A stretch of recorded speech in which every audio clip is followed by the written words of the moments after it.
Bonsoir à tous. L'ordre du jour appelle la discussion sur le rapport de la CMP de la proposition de loi visant à protéger les mineurs des risques auxquels les expose l'utilisation des réseaux sociaux. Je donne la parole à la rapporteure de la commission mixte paritaire, Madame Miller, pour 5 minutes. Monsieur le Président, Madame la Ministre, Monsieur le Président de la Commission, chers collègues. Nous voici donc arrivés au terme d'un processus législatif qui a débuté l'automne dernier par le dépôt de notre proposition de loi avec mon groupe. Cette proposition, elle s'inscrit dans une volonté, dans une ambition qui est portée par de nombreuses femmes et hommes politiques français de protéger les mineurs en ligne. Nous pouvons être fiers, je crois, que la France soit connue et reconnue comme un pays qui prend soin de ses enfants dans le monde numérique et qui veut porter cette vision au-delà de nos frontières. Cette proposition, elle a évolué, vous le savez, dans sa rédaction, entre l'Assemblée, le Sénat et puis au sein de la commission mixte paritaire. Parce qu'entre-temps, la Commission européenne a rendu un avis et des observations. Nous avons donc cheminé, dialogué avec la Commission, avec les sénateurs, pour vous proposer une interdiction générale, sans liste, avec des exceptions enrichies par le Sénat, qui nous permettent donc d'obtenir un texte robuste, tant d'un point de vue conventionnel que constitutionnel. Chers collègues, depuis nos débats sur ce texte le 26 janvier dernier, les lignes ont bougé dans le monde. Il est désormais loin le soir de février 2004, où dans une chambre de dortoir à Harvard, un jeune homme de 19 ans nous promettait avec Facebook de rendre le monde plus ouvert et plus connecté. Depuis, ceux-là même qui ont construit ces outils sont sortis du silence. Les uns reconnaissant que les réseaux sociaux étaient conçus pour exploiter les failles du cerveau humain, les autres pour estimer que les réseaux sociaux déchiraient littéralement le tissu social. Et puis, il y a la science, les rapports qui se multiplient et qui alertent, le rapport enfants et écrans, le rapport de l'ANSES pour ce qui est de la France, mais aussi des études nombreuses à l'international qui évoquent l'impact sur la mémoire et la lecture chez les jeunes, les effets en termes de fragmentation de l'attention et de surcharge cognitive, l'aggravation des troubles alimentaires et des pensées suicidaires chez les jeunes filles en particulier. Depuis nos derniers débats, la justice américaine également s'est prononcée, en franchissant un pas qui, je crois, est un pas immense. Ce pas, c'est celui de dire que la question n'est pas seulement celle du contenu qui circule sur ces plateformes, mais de qui décide de ce qui est amplifié. Oui, désormais, des agences sanitaires, des chercheurs, des tribunaux nous le certifient. Ces outils ne sont pas neutres. Ils modifient profondément nos comportements, notre lien social et notre rapport au réel. Et la question qui nous est soumise aujourd'hui, en tant que femmes et hommes politiques, est de savoir qui décide de l'environnement mental et informationnel dans lequel vivent nos enfants. J'entends évidemment l'argument de la liberté individuelle, j'entends aussi que certains voudraient saisir sur ce sujet de la liberté le Conseil constitutionnel. Mais il me semble que la condition de la liberté, c'est d'avoir du temps d'attention disponible, d'avoir une information fiable, de décider de ce que l'on voit. Ces conditions n'existent plus lorsqu'on a des plateformes qui utilisent nos vulnérabilités cognitives comme objet d'optimisation commerciale. Ce n'est donc pas contre la liberté que nous légiférons aujourd'hui, c'est pour protéger les conditions d'exercice de celle-ci. Je crois fondamentalement que la responsabilité de l'État vis-à-vis de nos enfants, c'est de protéger l'environnement mental dans lequel plus tard ils pourront exercer cette liberté. Deux mots plus politiques, mes chers collègues. Le premier pour remercier les députés qui décideront de voter ce texte. J'ai entendu, et je le regrette, en commission mixte paritaire, des échanges qui, je crois, ne sont pas à la hauteur, qui portaient sur des considérations politiciennes, parce que cette mesure serait celle du président de la République, qu'elle serait celle du président de mon groupe politique. J'ai déjà eu l'occasion de le dire, je crois que les Français se moquent de la couleur politique de telle ou telle mesure. Ce qu'ils voient, je crois, et ce qu'ils retiennent, c'est le résultat de notre volonté ou pas de tout faire pour protéger nos enfants. Ce qu'ils retiennent aussi, il me semble, c'est notre honnêteté, notre sincérité, notre capacité à mettre de côté notre étiquette politique pour tout simplement agir dans l'intérêt général. Et je veux remercier ici les hommes et les femmes politiques qui sont capables de faire cela.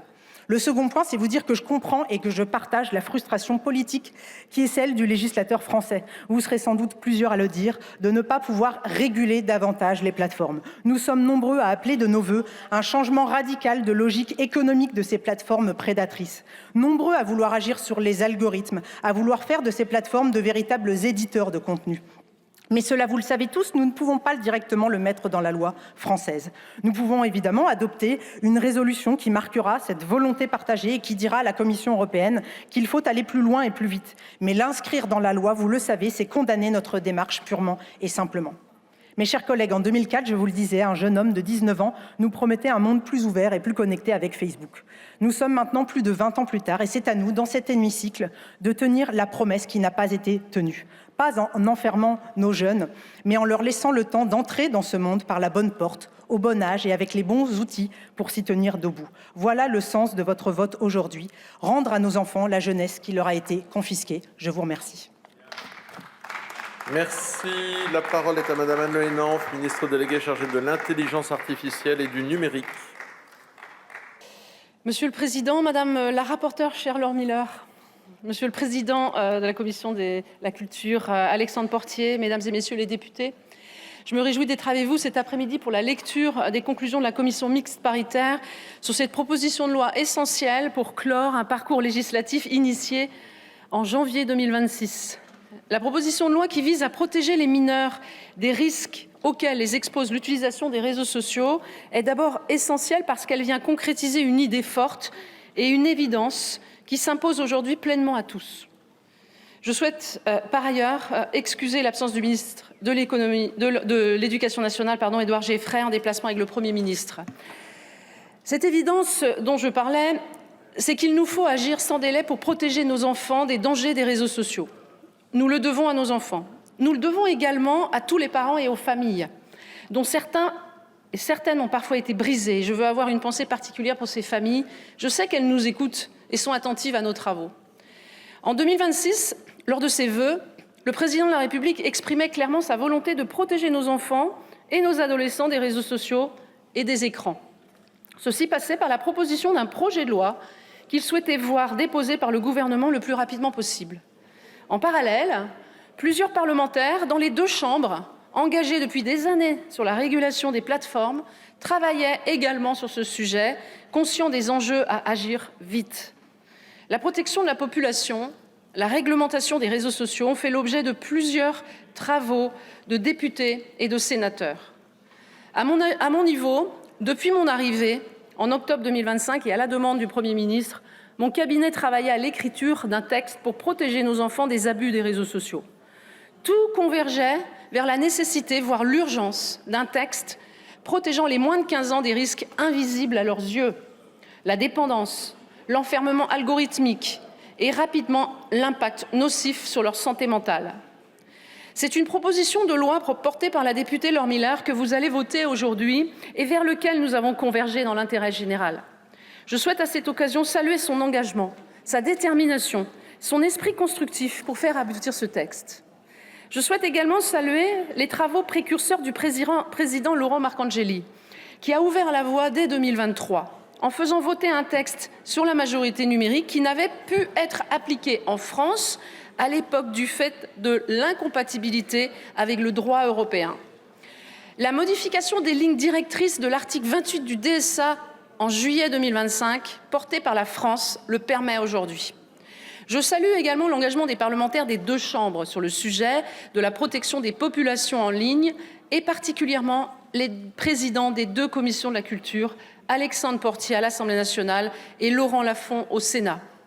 Je pense également à la commission d'enquête menée par Laure Miller et Arthur Delaporte sur les effets psychologiques de TikTok, dont les conclusions auront guidé mes réflexions et la nécessité de protéger les publics les plus fragiles, à savoir les mineurs, face à des modèles algorithmiques et économiques dont la priorité n'est pas de se préoccuper des impacts néfastes sur la santé mentale de leurs utilisateurs.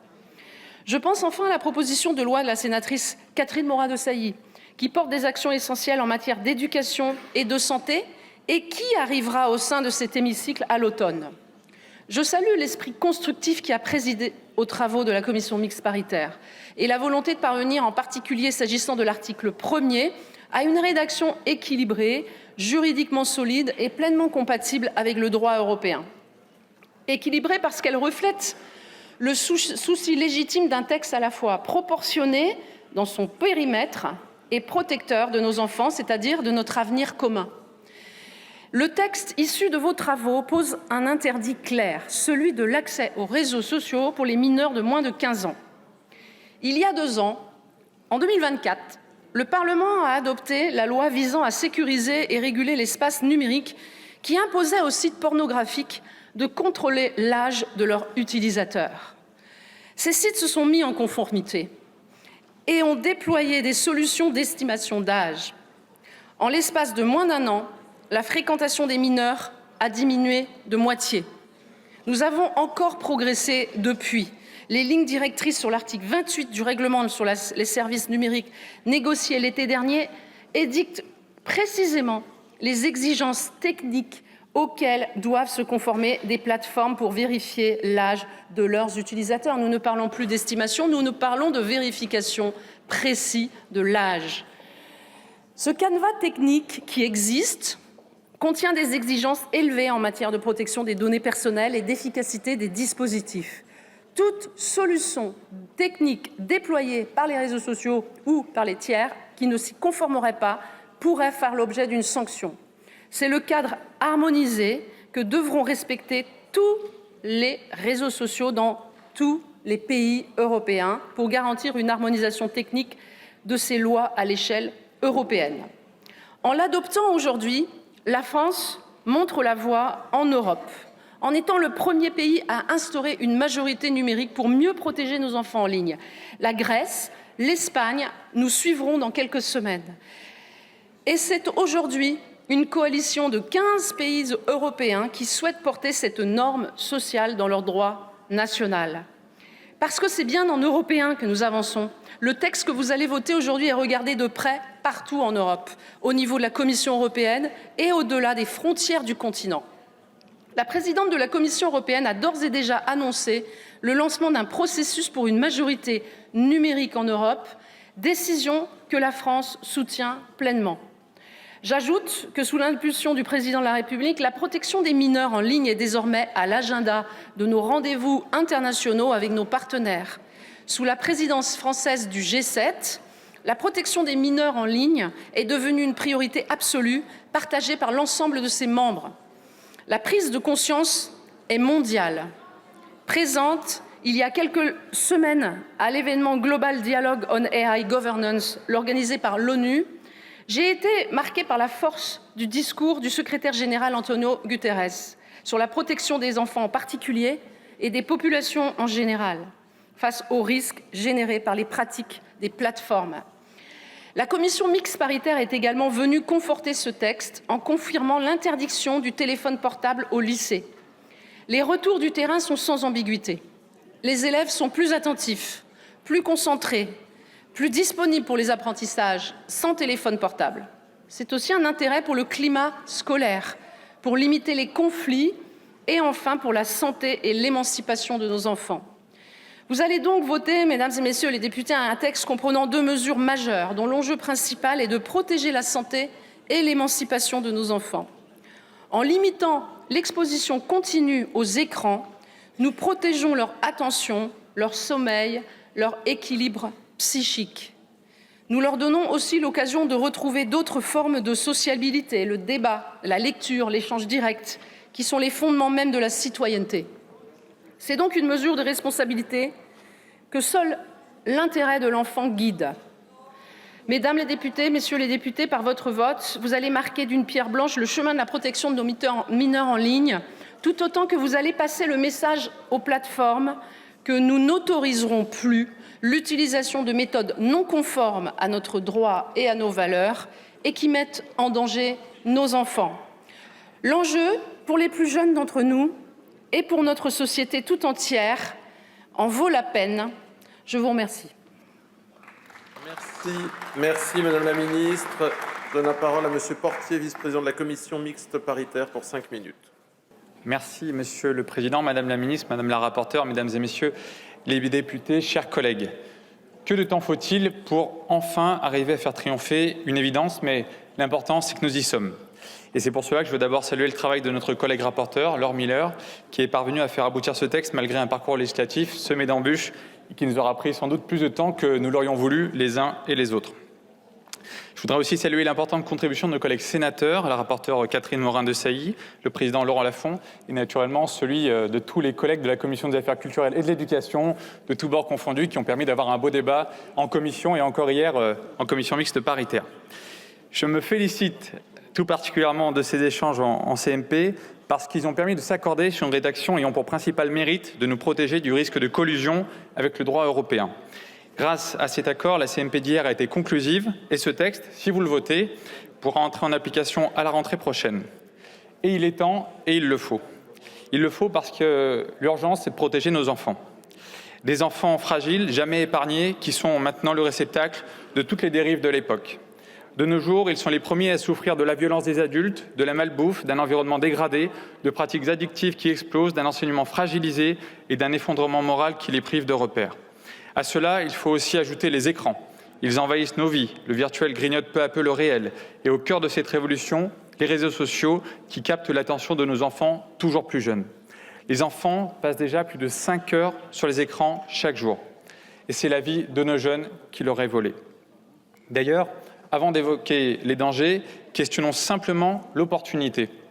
Les enfants ont-ils besoin des réseaux sociaux pour bien grandir? La réponse est non. Ils grandissent mais mieux sans, en réalité. Produits commerciaux, la seule vocation des réseaux sociaux est de générer des profits qui reposent sur des pratiques addictives. Ces plateformes entraînent, à coups de milliards, de puissants algorithmes destinés à capter notre attention sans relâche. Et je veux le dire à tous ceux qui s'inquiètent du bon respect par les plateformes de cette interdiction que nous nous apprêtons à voter, ce n'est pas aux législateurs de s'adapter aux plateformes. C'est bien l'inverse. N'inversons pas les responsabilités. Les plateformes ne peuvent pas avoir les profits sans les contraintes. Les réseaux sociaux isolent, ils éloignent du réel et enferment nos enfants dans des espaces clos. Jungle de contenus, parfois violents, inadaptés ou simplement trop durs pour une jeunesse qui a aussi le droit à l'insouciance. Ils les maintiennent les yeux rivés sur des niaiseries qui divertissent sans construire, tout en favorisant les troubles de l'attention ou encore de l'anxiété. Pire, ils sont le terrain parfait du harcèlement, que nous souhaitons tous combattre. Harcèlement grâce à des mécanismes qui permettent maintenant de pourchasser les enfants jusque dans leur chambre, jusque dans leur lit. À la maison, là où ils devraient être protégés des bruits du monde extérieur, les enfants ne trouvent plus aucun répit. Aujourd'hui, l'heure n'est plus aux hésitations pour protéger nos enfants, pour protéger le temps de l'enfance. L'enfance, c'est l'âge de la découverte des autres, de la nature et du monde, de l'apprentissage de l'effort, de l'intellect, du jeu. Chaque heure passée sur un écran est forcément une heure sacrifiée. Si la loi que nous allons voter aujourd'hui envoie 3 messages, le premier est donc bien pour nos enfants. Il dit clairement que ce que nous croyons bon est mauvais pour eux, et c'est notre devoir, en tant qu'adultes, en tant que parents, de le faire. Le texte que nous votons aujourd'hui envoie ensuite un signal fort et décisif aux parents. Vous avez raison de dire non à vos enfants. Vous avez raison de vouloir les protéger des réseaux sociaux. Ne cédez pas. Cette loi, enfin, envoie un signal fort à la Commission européenne. Pour contraindre les plateformes à bloquer l'accès aux enfants, l'Union européenne doit maintenant soutenir l'initiative de la France. C'est essentiel. On peut le regretter ou s'en féliciter, mais c'est ainsi. Les États ont transféré de nombreuses compétences au niveau européen. Nous attendons évidemment en échange maintenant des avancées rapides du droit communautaire, car c'est bien là aussi que nous engagerons le rapport de force le plus décisif et le plus efficace contre les plateformes. Naturellement, je me réjouis aussi de l'interdiction du portable au lycée prévue dans ce texte, pour laquelle je suis, comme de nombreux ici dans cet hémicycle, engagé de longue date. L'école avec un grand E, doit assumer d'être un véritable espace de désintoxication numérique. Ce sera l'honneur de l'école que de montrer l'exemple, de le montrer à toute la société et de le montrer aux parents. La pause numérique dont on parle maintenant depuis des années, doit s'imposer de 3 à 18 ans au service des élèves pour leur permettre de mieux comprendre et de mieux apprendre. C'est le moment de la mettre en place sans ambiguïté et c'est ce que nous invite à faire ce texte. Voilà toutes les raisons pour lesquelles je vous invite à le voter. C'est un texte par lequel la France s'affirmera une fois de plus comme moteur en Europe et comme le pays qui aura eu la force d'inspirer un grand tournant européen. Je vous remercie. Merci, monsieur le député. J'ai reçu de Madame Panot et des membres du groupe de la France Insoumise une motion de rejet préalable déposée en application de l'article 91 alinéa 5 du règlement. Et je donne la parole pour une durée qui ne peut excéder 10 minutes à monsieur Boyard. Monsieur le Président, Mesdames et Messieurs les députés, à l'époque, j'étais étudiant et je vivais avec 400 € par mois. Pendant le confinement, j'ai perdu mon travail et à cette période de ma vie, j'étais à bout, je ne savais pas comment faire. C'était un moment difficile et comme je n'avais rien à faire, je vous ai beaucoup suivi à l'Assemblée nationale. Je vous ai regardé pendant des heures et j'étais fasciné par votre capacité à parler de tous les sujets, sauf de ce que moi et des millions de Français étions en train de vivre. C'est ça qui est particulier avec cette forme de violence. Ce ne sont pas les mots qui blessent. Ce sont les mots qui ne sont jamais prononcés. Aujourd'hui, j'ai l'honneur de me tenir à la tribune de l'Assemblée nationale et je me mets à la place de ces millions de jeunes qui regardent votre loi et qui, s'ils étaient devant vous, vous diraient « Là, actuellement, maintenant, notre problème, c'est pas TikTok. » Je ne dis pas que ce n'est pas un problème. Je dis qu'après la canicule violente que nous venons de vivre, qui nous rappelle que le réchauffement climatique a déjà commencé, que nous ne sommes clairement pas à affronter la suite, au point que la ministre de l'écologie menace de démissionner tellement vous êtes mauvais sur la question. Avec un tel niveau de précarité dans la jeunesse, pour les étudiants, pour les jeunes qui n'arrivent pas à vivre avec leur SMIC, pour les jeunes qui galèrent à trouver un stage, une alternance et qui ne valideront pas leur diplôme, pour tous ces jeunes qui sont actuellement dans les listes d'attente Parcoursup, terrorisés à l'idée de se retrouver sur le carreau, ou pour tous ces jeunes au lycée qui sont épuisés par le 8h-18h, toute cette violence sociale, elle aggrave la santé mentale des jeunes. Et ces jeunes qui se sentent mal, ces jeunes qui sont harcelés, ces jeunes qui sont en dépression, ces jeunes qui sont en détresse, il leur faut minimum 4 mois et maximum 1 an pour avoir un premier rendez-vous chez un pédopsychiatre. On parle de jeunes en détresse. Il y a des lycéens qui vont faire leur rentrée des classes le 1er septembre. Et vous leur direz « Oui, effectivement, tu n'as pas de professeur de mathématiques alors qu'à la fin de l'année, tu as une épreuve de baccalauréat de mathématiques. Mais ne t'inquiète pas, le gouvernement a pensé à toi. Il a interdit le téléphone portable au lycée. » Vous voyez, mesdames et messieurs les députés, toutes ces interdictions que vous faites, à côté de tous ces droits que vous ne garantissez pas, c'est une violence. Et c'est une violence sociale. Parce que vos enfants ou les enfants des grands patrons, ils n'ont pas de problème avec les profs non remplacés. Ils n'ont pas de problème avec Parcoursup. Ils n'ont pas de problème avec l'accès aux soins. Ils n'ont pas de problème pour trouver un stage ou une alternance. Votre politique, ce n'est pas seulement des interdictions. Il y a un autre fil rouge qui est de tout faire, ou plutôt ne rien faire, afin de maintenir, reproduire, aggraver les inégalités de classe sociale dans la jeunesse. Et c'est pourquoi, chers collègues, en parlant de votre politique jeunesse, je parle de politique bourgeoise. Non seulement vous ne voulez pas régler les problèmes qui sont intrinsèques aux structures de classe de notre société, et en plus de ça, vous votez des lois qui sont inapplicables. Ces lois n'ont qu'une seule fonction, occuper l'espace politique et médiatique. Vous êtes incapable d'organiser une rentrée des classes qui ne soit pas catastrophique. Donc vous parlez d'autre chose. Il y a 2 ans, vous nous aviez déjà fait le coup. C'était l'abaya. Il n'y avait pas un professeur devant chaque classe, mais vous nous parliez de l'abaya. Et là, ce sera la même chose. Il n'y aura pas un professeur devant toutes les classes. Tous les élèves n'auront pas toutes les fournitures scolaires à cause de l'inflation. Et de quoi est-ce que l'on parlera? On parlera de l'interdiction du portable au lycée et de l'interdiction des réseaux sociaux aux moins de 15 ans. Et vous savez que ces mesures sont inapplicables. Actuellement, il y a seulement un collège sur 10 qui arrive à appliquer l'interdiction du téléphone portable.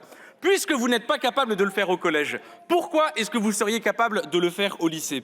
Mais c'est pas grave, vous allez faire parler de vous. Vous allez pourrir la vie de la communauté éducative, demander au CPE, aux profs, aux surveillants, à la direction d'appliquer des consignes inapplicables.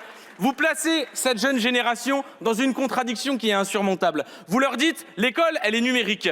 Il faut que tu te connectes, il faut que tu ailles sur Pronote, il faut que tu ailles sur le NT, il faut que tu suives tes devoirs, il faut que tu suives tes notes, il faut que tu ailles sur Parcoursup, il faut que tu répondes à ton prof. Ta réussite scolaire est conditionnée à ta connexion, mais en même temps, dans ton établissement, tu dois te déconnecter. Mais vous n'êtes pas à une contradiction près dès lors qu'il s'agit de faire de la communication. Et c'est la même chose pour l'interdiction des réseaux sociaux aux moins de 15 ans, qui n'est pas applicable.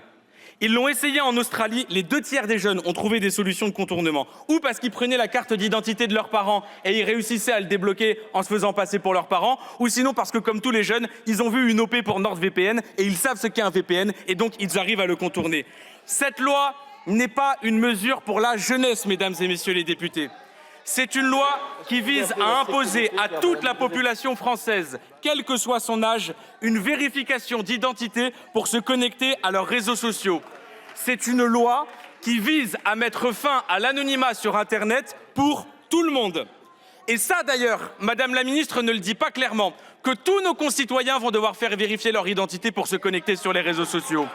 Tel que c'est écrit dans cette loi, un réseau social, ça va de la plus grosse des applications jusqu'au plus petit forum de discussion, en passant même par certains jeux vidéo.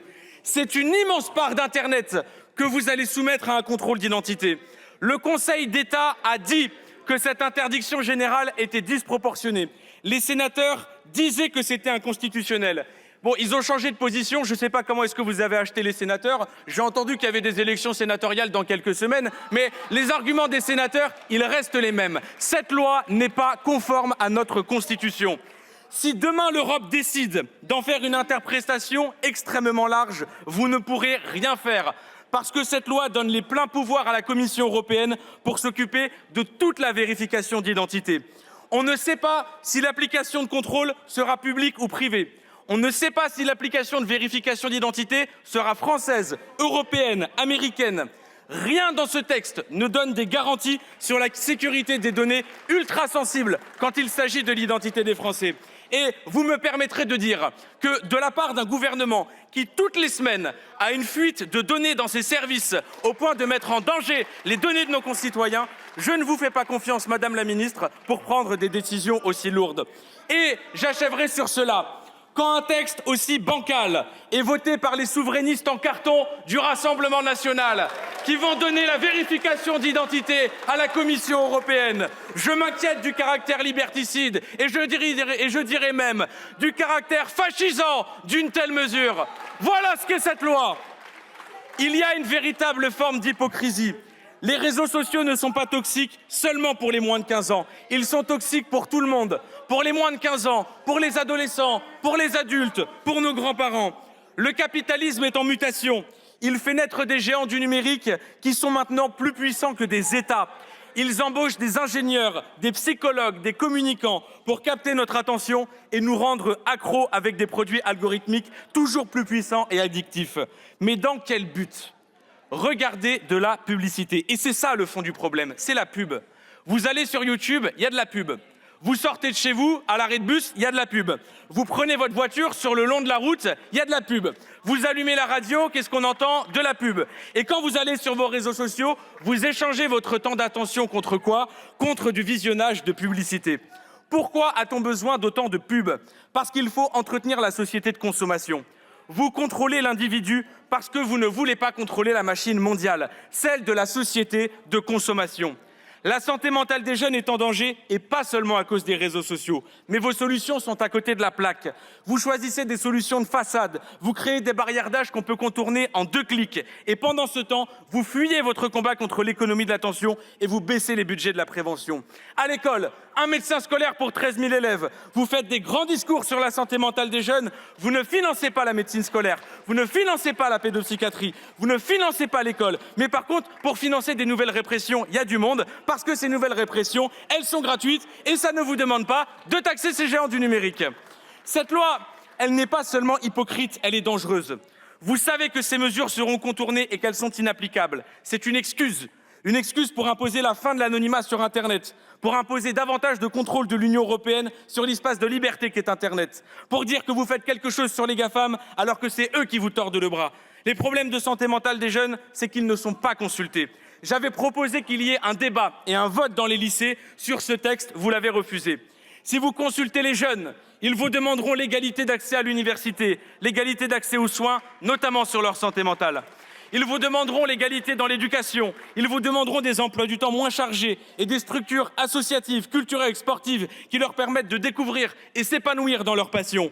Si vous consultez les jeunes, ils vous diront que les réseaux sociaux, ils vivront avec toute leur vie et qu'ils sont demandeurs d'outils, de conseils, de méthodes pour vivre avec ce téléphone qui occupe nos vies, quel que soit l'âge.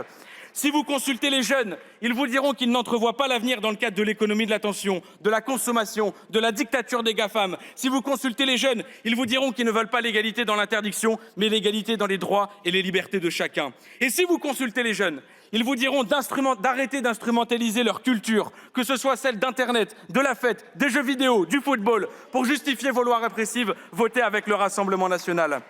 Jeunesse, la grande consultation arrive. Elle s'appelle l'élection présidentielle de 2027. Avec le bulletin de vote Jean-Luc Mélenchon, nous nous apprêtons à changer le monde et à montrer à ceux qui ont déjà abandonné qu'un autre monde est possible. Merci. Madame la rapporteure, vous souhaitez la parole? Merci beaucoup, Monsieur le Président. Un mot, sans vouloir alourdir les débats, et surtout 2 éléments, qui est que, Monsieur Boyard, vous êtes d'une mauvaise foi, sans commune mesure. Non mais, attendez. Non. Attendez, tout ce que vous avez dit, et notamment sur la loi, on se connaît? Non, je crois pas. Bon, alors voilà. Tout ce que vous avez dit sur la loi, je suis désolée, mais c'est archi faux. Et nous avons eu des discussions dans les débats du mois de janvier. Nous avons eu des discussions encore hier en commission mixte paritaire. Vous racontez n'importe quoi. L'exemple australien, vous ne l'avez pas examiné.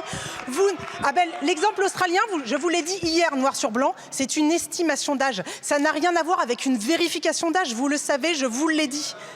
Donc voilà. À quoi d'autre? Les lignes directrices. Vous n'avez toujours pas compris pourquoi et comment nous allons mettre en place la vérification d'âge. C'est écrit noir sur blanc sur les lignes directrices de la Commission européenne. Les 4 conditions qui sont drastiques, elles sont écrites dans les lignes directrices. Et vous ne l'avez pas lu. Mais en fait, vous l'avez lu. La vérité, c'est que vous nous racontez une histoire. Vous avez envie de nous embarquer dans une histoire qui n'est pas celle que nous sommes en train d'écrire. Le deuxième élément, c'est que moi, je pense avec beaucoup de tristesse à vos électeurs, aux électeurs de la France insoumise. Parce qu'en fait, ces hommes et ces femmes, avec beaucoup d'honnêteté, ont fondé leur confiance sur vous en se disant que vous alliez combattre le grand capital, combattre ces grandes entreprises américaines, chinoises, qui font du profit sur nos cerveaux. Et en fait, vous reprenez leurs arguments. Et en fait, vous reprenez aussi, Monsieur Léaumont a déjà sorti son rappel au règlement, mais voilà, vous présidez, Monsieur Léaumont, un groupe d'études qui a reçu une grande plateforme la semaine dernière, et à qui vous avez demandé de lui fournir des arguments pour un recours devant le Conseil constitutionnel. Il y a des témoins. Et voilà. Donc on parle, oui, non mais vous pouvez brandir le rappel au règlement, c'est la vérité, il y a des témoins qui étaient là et c'est pas la première fois, vous savez. Donc moi je comprends que vous preniez vos arguments chez les grandes plateformes américaines, je voudrais juste qu'on puisse être transparent, vous nous demandez souvent d'être transparent dans la signature des amendements et vous avez raison, parce qu'on ne doit pas être influencé par des lobbies qui que ce soit, mais moi j'aimerais bien qu'on soit aussi transparent, vous prenez vos arguments chez les lobbies et notamment chez les grandes plateformes américains. Je pense que c'est important que tout le monde le sache et que vos électeurs le sachent. Je trouve ça un peu décevant.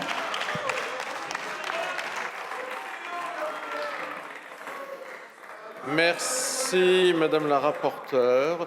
Et dans le silence qui sied à nos débats, Monsieur Léaumont souhaite faire un rappel au règlement. Vous n'êtes pas obligé de réagir à tout. Merci, Monsieur le Président. Évidemment, sur la base de l'article 70.3, et sur la base de l'article mise en cause personnelle et sur la base de l'article 100, Madame Miller, pour que les choses soient claires pour la représentation nationale. La semaine dernière, dans le cadre du groupe d'études réseaux sociaux, nous avons reçu effectivement Snapchat. Et nous avons reçu Snapchat, c'était ouvert à tous. Il y avait votre collaborateur. Votre collaborateur vous a-t-il dit que, contrairement à ce que vous affirmez, Snapchat a proposé des arguments sur le recours au Conseil constitutionnel. Terminez votre phrase, mais nous dépassons le règlement qui en plus n'est pas fondé sur les bons articles. Président, sur les groupes d'études, si vous le souhaitez. Ça vous intéresse ou pas la vérité? Votre collaborateur aurait pu dire que j'ai proposé que les arguments soient envoyés à l'ensemble de la représentation nationale pour l'éclairer. C'est exactement ce que j'ai dit dans ce groupe d'études. Et je précise une chose. Alors, nous avons des explications de vote, mais avant cela, c'est Madame Yadan qui fait un rappel au règlement sur la base de l'article 100, Monsieur le Président. Effectivement, je veux quand même réagir parce qu'on est là sur la protection de l'enfance. Alors, je veux quand même rappeler ce que vous avez déposé, LFI, il y a quelques jours sur le texte protection de l'enfance. Vous avez déposé un amendement qui entendait supprimer la référence au fichier des auteurs d'infractions de terrorisme parmi les critères d'incompatibilité pour accueillir et travailler avec les mineurs. Si ça, vous appelez ça de la protection de l'enfance. Merci. Je vous rappelle aussi, chers collègues, que l'article 100 n'est pas un fourre-tout qui permet de faire un rappel au règlement. Et donc, je lance les explications de vote. 2 minutes par groupe politique. Madame Brouhaha, vous êtes la première intervenante. Merci, Monsieur le Président. Je ne m'entends pas. Merci, Monsieur le Président. Ce texte nous était présenté comme une réponse ambitieuse pour mieux protéger les mineurs des dangers auxquels les réseaux sociaux les exposent. Et au sein de mon groupe, le groupe GDR, nous ne sommes pas tous convaincus par le texte qui est issu de la commission mixte paritaire. Nous avons toutes et tous le même objectif, celui de protéger les enfants, mais l'interdiction de l'accès aux réseaux sociaux pour les mineurs de moins de 15 ans risque de connaître en France le même sort que dans d'autres pays, une interdiction largement contournée, difficilement applicable et qui, faute d'effectivité, transformerait une intention légitime en une mesure inefficace. Et puis, il y a eu une récente déclaration qui évoquait un recours à France Connect pour la vérification de l'âge. Et ça soulève également de sérieuses interrogations. Elles vont faire peser un risque important sur la protection des données personnelles et le récent piratage des données de l'ANTS nous a rappelé que notre système n'est pas infaillible. Enfin, comment se satisfaire d'un texte qui ne s'attaque pas au cœur du problème? Rien n'est fait pour remettre en cause le modèle économique des plateformes fondé sur la captation de l'attention et des mécanismes de conception volontairement addictifs. Et ce sont pourtant ces mécanismes qui mettent en danger les mineurs, mais aussi les adultes. Cela étant dit, plusieurs députés de notre groupe considèrent que cette proposition de loi peut constituer une première étape, certes imparfaite, mais utile pour renforcer la protection de la santé mentale et physique des mineurs de moins de 15 ans. Et c'est pourquoi notre groupe, le groupe GDR, exprimera des votes différents sur cette motion de rejet. Je vous remercie. Merci Madame la députée. Pour le groupe UDR, Monsieur Fessa. Merci Monsieur le Président. Alors si j'ai bien compris les propos de Monsieur Boyard, en fait la France insoumise établit une liste de priorités et si nous ne respectons pas l'ordre de ces priorités dans l'examen des textes, alors motion de rejet. Heureusement que tous les groupes parlementaires ne fonctionnent pas de la même façon. Alors que protéger les mineurs des réseaux sociaux, ça ne soit pas dans votre top 3, ça peut s'entendre. Et dans notre groupe, il y a une liberté de vote parce qu'il y a des avis partagés sur ce texte. En revanche, j'ai le plaisir de vous annoncer que votre motion de rejet a fait l'unanimité du groupe UDR et nous sommes absolument tous contre. Je vous remercie. Merci Monsieur le député. Au groupe EPR, Madame Genetet. Merci Monsieur le Président.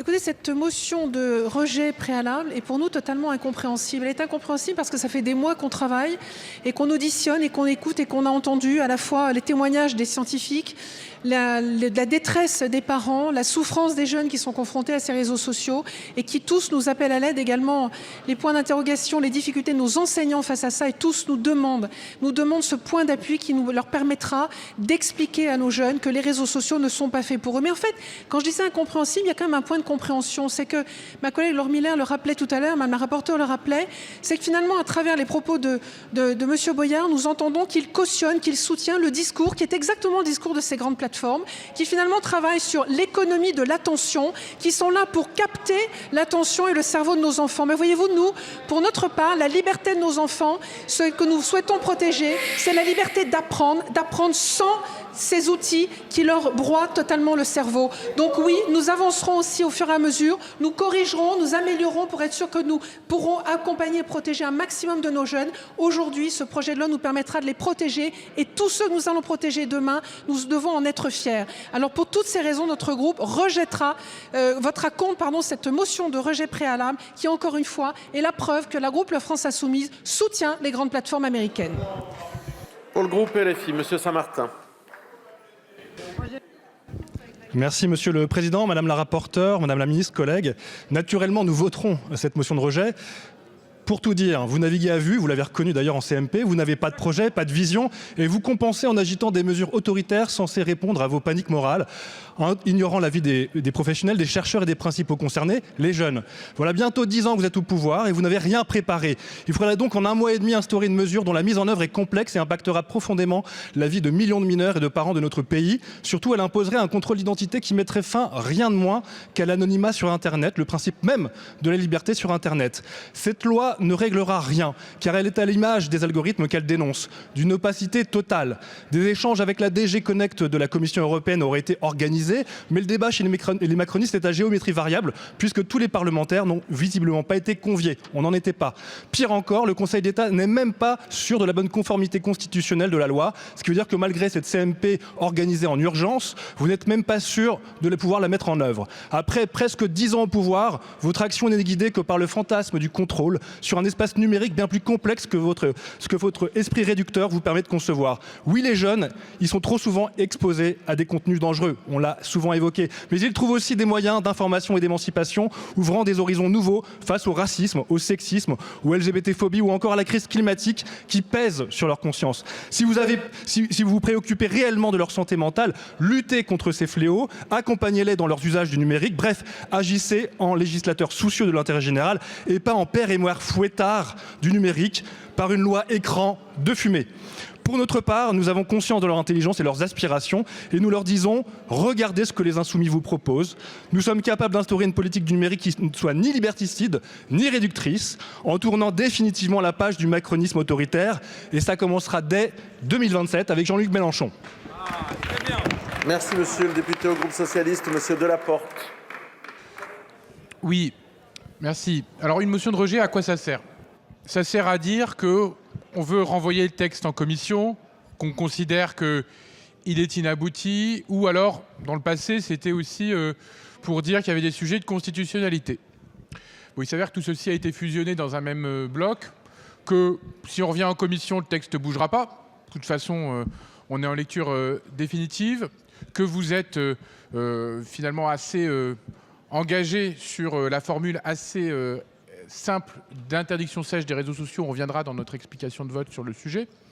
Et sur les questions constitutionnelles, elles seront réglées par la saisine du Conseil constitutionnel que nous opérerons dans les jours à venir. Est-ce à dire pour autant que ce texte est parfait? La réponse est non, et on détaillera les raisons par la suite. Est-ce à dire qu'il n'y a pas de sujet constitutionnel ou de flou persistant? La réponse est non. C'est un travail imparfait. Maintenant, moi j'entends que voilà, le gouvernement veut avancer. Il y a surtout un calendrier européen et des sujets de conventionnalité. Et ça ne dépend pas que de nous. Ça dépend aussi de ce qui sera porté collectivement à l'échelle européenne. Et je crois que c'est d'abord ça le premier des enjeux. C'est d'avoir un cadre européen effectif, efficace et une loi européenne qui entre en vigueur l'an prochain avec des modalités opérationnelles et proportionnées aux besoins, c'est-à-dire finalement ce que nous souhaitons et ce qu'appelle Ursula von der Leyen aussi, c'est des espaces sécurisés pour les mineurs, y compris pour les moins de 15 ans. Et donc voilà l'option vers laquelle il faut aller. Cette loi, c'est un pis-aller temporaire. Et on en reparlera dans quelques instants. Mais bon, c'est la raison pour laquelle ce pis-aller, nous allons en discuter, mais nous voterons contre cette motion de rejet. Au groupe Droite républicaine, Antoine Vermorel-Marquez. Merci, Monsieur le Président. On vient de l'entendre, Monsieur Boyard vient de nous expliquer que la France insoumise était contre l'interdiction des réseaux sociaux pour nos enfants. Autrement dit, protéger nos enfants contre les pédocriminels, la France insoumise nous répond non. Protéger nos enfants contre les cyberharceleurs, la France insoumise nous répond non. Protéger nos enfants contre les masculinistes, la France insoumise nous répond non. Protéger nos enfants contre les prédateurs, la France insoumise nous répond non. Eh bien moi je veux simplement dire à Monsieur Boyard que nous, protéger nos enfants contre vos vidéos sur TikTok et toutes les conneries que vous pouvez dire sur les réseaux sociaux, nous répondons oui, 1000 fois oui. Et c'est la raison pour laquelle nous voterons cette proposition de loi de Laure Miller. Au groupe démocrate, Monsieur Croisier. Non, il n'y a pas de rappel au règlement pendant les explications de vote. Apprenez. Il n'y a pas de rappel au règlement pendant les explications de vote. Monsieur Croisier, non.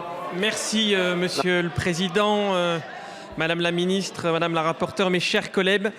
Énième motion de rejet de la France insoumise, énième posture d'opposition, énième reniement lorsqu'il s'agit de prendre des mesures pour protéger nos enfants, alors même que chacun s'accorde sur la nécessité d'agir. Une énième fois, LFI choisit de renoncer à l'image du vote du projet de loi sur la protection des enfants et finalement de se soumettre aux géants du numérique. Si ce texte ne constitue pas à lui seul une réponse définitive aux défis considérables que pose le numérique, il apporte des outils pour mieux encadrer les usages, mieux prévenir les violences et mieux protéger les mineurs. Le groupe démocrate considère qu'en matière de protection des mineurs, chaque progrès compte. Refuser ce texte, c'est refuser d'avancer. La protection de l'enfance ne peut être un principe invoqué uniquement dans les discours. Alors il y a ceux qui parlent beaucoup, et il y a ceux qui agissent. Eh bien, nous agirons en rejetant dès maintenant cette motion déposée par la France Insoumise. Merci, Monsieur le Président Marcangeli. Merci, Monsieur le Président. Bon, je ne reviendrai pas sur le fait que c'est une énième motion de rejet préalable et que ça finit véritablement par être très répétitif, voire même, je vous le dis, assez fatigant. Mais ça, à la rigueur, c'est votre droit. À cette tribune, vous passez la plupart du temps à critiquer, et c'est votre droit le plus absolu, l'économie capitaliste, les outils qui sont à sa disposition, les algorithmes, l'économie de l'attention. Et au moment même où une loi est soumise à votre sagacité pour pouvoir permettre de protéger nos plus jeunes de cette économie que vous combattez ou prétendez combattre, vous proposez tout simplement de la rejeter de manière préalable. J'avoue faire partie de celles et de ceux qui sont particulièrement aujourd'hui surpris par cette motion de rejet. Ça, c'est la première chose, c'est le rapport d'étonnement. La deuxième chose, au final, passé l'étonnement, j'ai compris, vous aviez besoin de 10 minutes. 10 minutes pour faire une vidéo que vous allez sous-titrer, 10 minutes pour avoir des algorithmes sur TikTok, comme vous le faites depuis maintenant 4 ans. Vous aviez besoin de 10 minutes pour pouvoir peut-être pourrir le cerveau de nos plus jeunes sur TikTok. Et moi, je suis particulièrement inquiet de savoir que demain, il y a peut-être une petite fille de 11 ans qui va aller sur TikTok, qui va aller sur le fil de la France Insoumise, qui va voir le discours de Boyard et qui va peut-être devenir accro à ça. Ça fait un peu peur. Je vous avoue qu'en ce qui me concerne, je souhaite autre chose pour la jeunesse de France. Et c'est la raison pour laquelle nous rejetterons fortement cette motion de rejet. Merci. Je mets aux voix la motion de rejet préalable. C'est à main levée. Je n'ai pas eu de demande de scrutin public, donc ce sera à main levée. J'entends les déceptions. Donc, qui est pour la motion de rejet? Qui est contre? La motion de rejet préalable n'est pas adoptée. Et j'ouvre la discussion générale, 5 minutes par groupe maximum, avec un premier orateur. Je vais attendre que vous partiez un petit peu et il va pouvoir descendre. Pour le groupe Lyot, Monsieur Bruno. Merci, Monsieur le député. Merci, Monsieur le Président.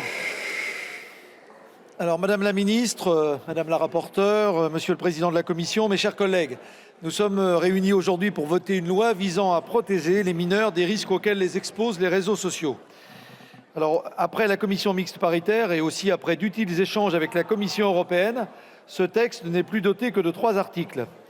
Alors, l'article 2 qui permet que l'auteur d'un délit de promotion d'objets et de méthodes visant à se donner la mort puisse faire l'objet d'une peine complémentaire de bannissement numérique, qui est donc un article qui permet de sanctionner tout usage mortifère des plateformes, c'est évidemment plus que nécessaire. De même, interdire les réseaux sociaux dans les collèges et les lycées, tel que cela est prévu par l'article 6, est une mesure de bon sens que nous soutiendrons. Par ailleurs, cet article prévoit que soit inscrit dans le projet d'établissement un volet consacré à l'utilisation des technologies numériques avec des actions de sensibilisation destinées aux élèves afin de prévenir le caractère addictif de ces réseaux sociaux. Cet article entre bien sûr dans la logique de l'accompagnement des usages, hautement utile, et nous soutiendrons bien sûr cet article. Alors l'article 1er, j'en viens au cœur du texte, vise lui à interdire l'accès aux réseaux sociaux aux moins de 15 ans. Ce que nous ne pouvons que soutenir et souscrire à cet objectif de protéger encore une fois nos enfants contre l'usage immodéré qu'ils font parfois de ces réseaux sociaux, avec toutes les conséquences que l'on sait sur leur équilibre et leur bon épanouissement. Algorithmes addictifs construits pour capter l'attention, comparaison physique et sociale permanente, générant parfois des troubles de comportement alimentaire, exposition des jeunes à des contenus violents ou pornographiques, incitation à la mutilation ou au suicide.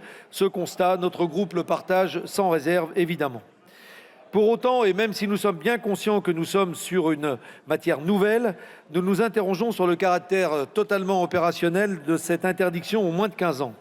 Il ne faudrait pas en effet que cette loi nouvelle se limite à nous donner en quelque sorte bonne conscience.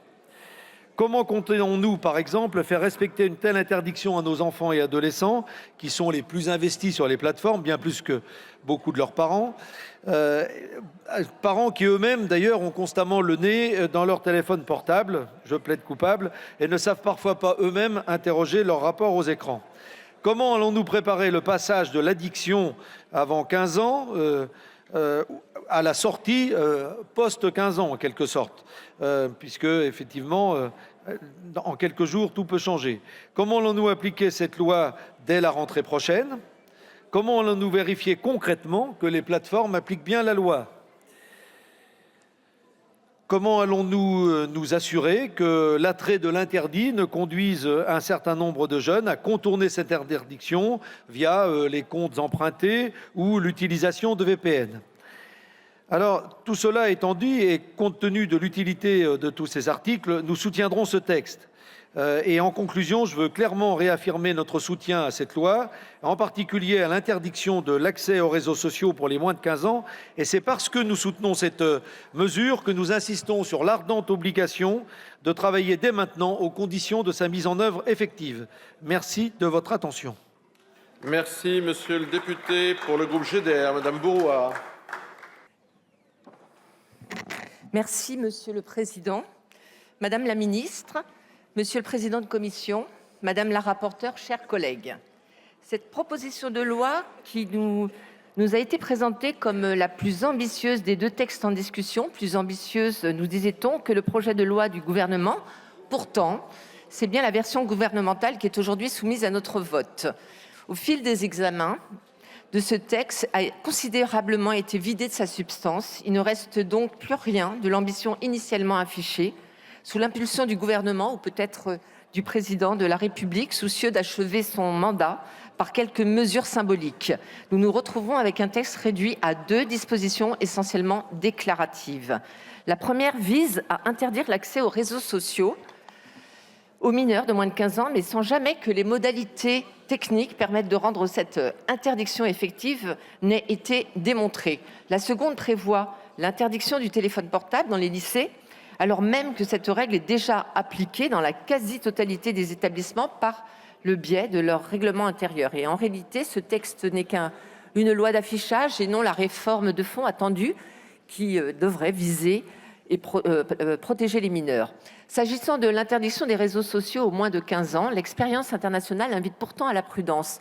Les États qui ont tenté de mettre en œuvre une telle mesure se sont soldés par un échec. En Australie, par exemple, les dispositifs ont été largement contournés grâce au VPN ou encore à des procédés permettant de tromper le système de vérification d'âge. Sur le principe, nous partageons pourtant le même objectif.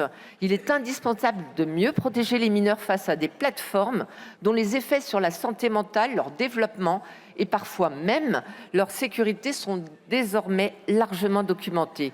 Mais le véritable enjeu n'est-il pas ailleurs?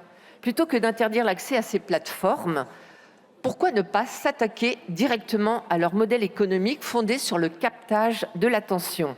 Car ce texte ne change rien aux mécanismes qui rendent ces réseaux si addictifs. Les plateformes ne seront pas davantage responsabilisées par ce texte. Elles pourront continuer à imposer le profilage par défaut, les systèmes de recommandation hyper personnalisés, la lecture automatique des contenus ou encore le défilement infini, autant de fonctionnalités conçues pour retenir les utilisateurs le plus longtemps possible. Tant que nous ne remettrons pas en cause ces mécanismes, nous ne protégerons pas efficacement nos enfants. Enfin, s'agissant de l'article 6, qui est relatif à l'interdiction du téléphone portable au lycée, nous partageons l'objectif de limiter fortement son usage dans les établissements scolaires, mais cette disposition apparaît largement superficielle. Dans tous les lycées, les règlements intérieurs encadrent déjà strictement, voire interdisent l'utilisation du téléphone portable pendant le temps scolaire. Et ce texte ne garantit en outre aucun moyen supplémentaire pour faire appliquer cette mesure. Il faut promouvoir par l'éducation, que ce soit à l'école ou avec les parents, un usage raisonné des réseaux sociaux, renforcer l'information sur les risques de l'exposition aux écrans et former les enfants et jeunes au décryptage des informations et messages véhiculés. Et pourtant, tout ce qui relevait de la sensibilisation et de la prévention face aux dangers de l'utilisation des réseaux sociaux et de leurs algorithmes nocifs au sein de ce texte ont été supprimés.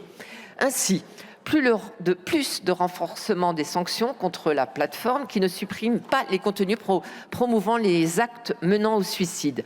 Plus de messages de sensibilisation sur les supports qui font la publicité des réseaux sociaux, ainsi que sur leur emballage de smartphones et terminaux connectés à Internet.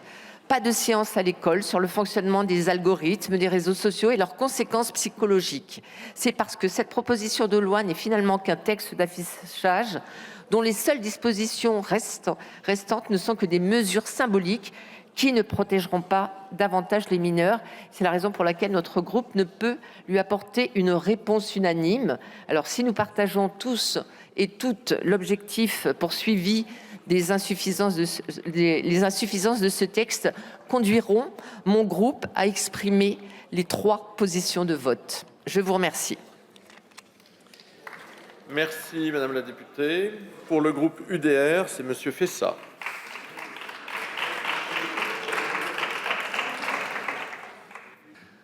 Merci Monsieur le Président, Madame la rapporteure, Monsieur le Président de la Commission, Madame la Ministre, chers collègues. Les réseaux sociaux, c'est un vrai sujet, un sujet qui touche aux addictions, à la santé mentale, au harcèlement, à la liberté d'expression, à la circulation de l'information et de la désinformation. C'est le lieu de tous les excès, un phénomène qui impacte le temps de travail et jusqu'au fonctionnement de notre Assemblée. Les conséquences sont amplifiées sur les plus jeunes, notamment en termes de déficit de sommeil, de troubles de l'attention ou encore de sédentarité, risque de dépression, anxiété et baisse de la concentration en classe. L'exposition aux écrans entraîne des retards dans l'acquisition du langage, la reconnaissance des émotions et la motricité fine. Alors, parallèlement à tous ces effets dévastateurs qui sont identifiés, il y a des chiffres édifiants. Les utilisateurs de TikTok consultent en moyenne l'application 40 fois par jour. Les 4-18 ans passent en moyenne 1h47 par jour sur TikTok. 63% des jeunes Français de 12 ans utilisent TikTok alors que la plateforme est interdite aux moins de 13 ans. L'algorithme de TikTok est particulièrement efficace pour capter l'attention de ses utilisateurs, multipliant les interactions. Le format court des vidéos permet à l'algorithme de cerner rapidement les centres d'intérêt. Cette captation de l'attention est telle que certains psychologues considèrent qu'il existe une véritable addictivité de TikTok. Si TikTok se trouve être la plus néfaste des applications, Instagram, Snapchat, Twitter représentent aussi des risques pour les plus jeunes à des degrés plus ou moins élevés. Alors, le groupe UDR est totalement favorable à l'esprit de cette proposition de loi, d'autant que notre président Éric Ciotti a déjà soutenu la majorité numérique à 15 ans en 2023, l'interdiction du portable à l'école et au collège en 2018, la protection de l'image des enfants en 2024. Ce texte s'inscrit dans cette continuité et nous saluons le travail de la rapporteure comme celui du Sénat qui a utilement renforcé certains points. La plupart d'entre nous, mais pas tous, voteront l'article 1 pour l'interdiction d'accès aux réseaux sociaux pour les moins de 15 ans et la suspension des comptes déjà existants de mineurs de moins de 15 ans. C'est vrai qu'il y a quand même un risque liberticide qui ne doit pas être négligé et qui expliquera certaines abstentions dans nos rangs. Nous soutenons en revanche beaucoup plus unanimement l'article 2 sur l'infraction visant la promotion du suicide et nous approuvons l'article 6 et son interdiction des téléphones à l'école étendue au lycée, même si nous regrettons que la rédaction du Sénat renvoie une large part de ces modalités au règlement intérieur de chaque établissement. Nous aurions peut-être préféré une règle claire et identique sur tout le territoire. En synthèse, le texte ne propose pas d'apporter de solution à la question de la régulation des réseaux sociaux, notamment au niveau des contenus qu'ils diffusent ou des données qu'ils traitent, parce que cette thématique relève strictement du droit européen. Les mesures proposées par le texte portent sur un champ d'action beaucoup plus large que la seule question des plateformes, la sensibilisation, la prévention, la limitation de la place des écrans dans le milieu scolaire. Alors, vous l'avez compris, il n'y a pas de consigne de vote, il y a une liberté de vote au sein du groupe UDR et pour certains, c'est la mise en œuvre forcément beaucoup plus compliquée que la théorie qui peut poser problème, même si l'interdiction sera une atteinte à la liberté et à l'anonymat. Donc on notera dans notre groupe une diversité de votes et de certains de nos députés qui s'abstiendront. Je vous remercie. Merci, monsieur le député. Pour le groupe RN, madame Lavalette.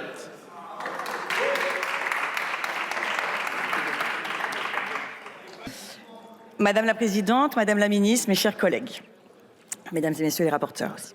Le groupe Rassemblement national accorde une grande importance à la liberté d'expression et à la liberté d'opinion sur les réseaux sociaux, principes cardinaux de notre démocratie. La défense de ces libertés doit s'articuler aujourd'hui avec la protection de notre jeunesse, exposée à de multiples dangers sur Internet, principalement via les réseaux sociaux. Cyberharcèlement et manipulation, contenus violents ou pornographiques, troubles du sommeil et perte de concentration, dégradation de l'estime de soi et de la santé mentale. Les effets des réseaux sociaux sur les plus jeunes sont ravageurs et sont désormais largement documentés. Les chiffres illustrent l'ampleur du phénomène et 67% des élèves de primaire sont déjà sur les réseaux sociaux.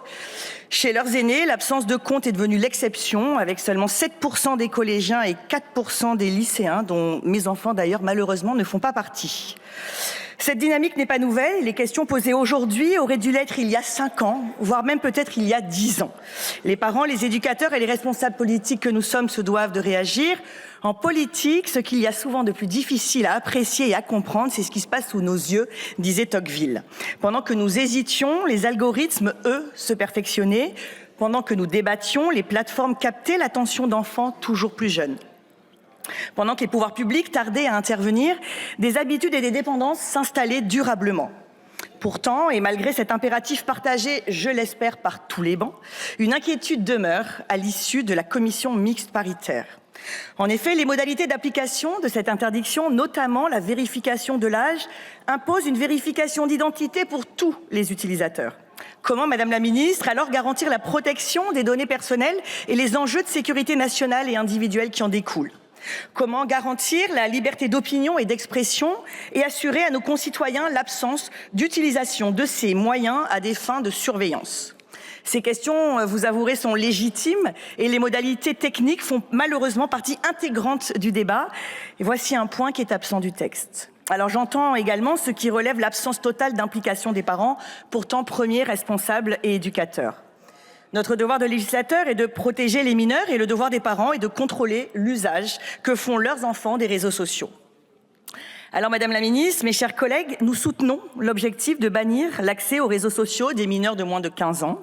Nous soutenons aussi l'interdiction des téléphones portables dans les lycées, proposition d'ailleurs formulée il y a plusieurs mois par Marine Le Pen et Jordan Bardella. Et alors, si votre texte, Madame la Ministre, répond au pourquoi, il ne répond en l'état malheureusement pas à la question du comment et représente à ce stade une atteinte potentielle aux libertés publiques auxquelles nous sommes farouchement attachés. Alors, en l'absence d'équilibre, Madame la Ministre, nous vous invitons à le retirer de l'ordre du jour, à revoir votre copie, sans quoi nous refuserons de le voter et nous nous abstiendrons. Je vous remercie. Merci, Monsieur le député. Mais comme j'avais entendu Madame la Présidente, voilà. Pour le groupe EPR, Madame Jeunetet. Monsieur le Président, mes chers collègues, pardonnez-moi, Madame la Ministre, Monsieur le Président, Monsieur le Vice-président, Madame la rapporteure, mes chers collègues, je vais commencer par 2 mots. Trop tard. Ces 2 mots parce que je ne veux jamais les entendre à propos d'un enfant. Trop tard pour apprendre, trop tard pour protéger, trop tard pour agir. Aujourd'hui, mes chers collègues, nous refusons qu'il soit trop tard. Il y a 6 mois, dans cet hémicycle, je vous ai parlé de mes petits-enfants. Je les imaginais me poser une seule question. Vous avez fait quoi quand vous avez compris ? La réponse, c'est ce texte, mes chers collègues, un texte dont nous pouvons être fiers. C'est ici et maintenant que la France franchit une étape décisive. Elle choisit de protéger ses enfants. Nous pourrons tous collectivement leur dire que nous n'avons pas attendu que les dégâts soient irréversibles, que nous n'avons pas cédé à la facilité du « c'est pas le moment », du « on verra plus tard » ou du « c'est pas possible ». Ce texte est une avancée majeure. Nous ouvrons un chemin.